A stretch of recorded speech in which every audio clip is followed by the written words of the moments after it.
started at 10. We're going to wait 30 seconds. We're going to cancel our alerting system. Non-essential mission equipment off. Generators come off.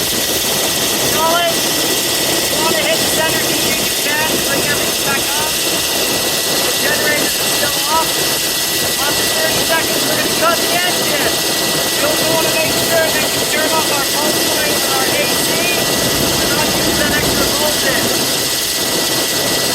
Okay, 5, 4, 3, 2, 1. That's 30 seconds. Cut engine 2.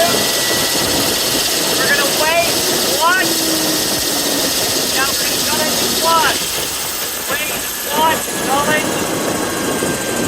All the bells and whistles will come on. We verify less than 40, we can pull the brake until it stops. We also can check our exceedances, make sure there's nothing there.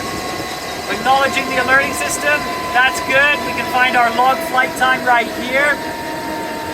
We can see how long we were in the air. And then you can turn switches off and verify everything is as you want it to be when you start back up. Thanks for joining us on the flight today.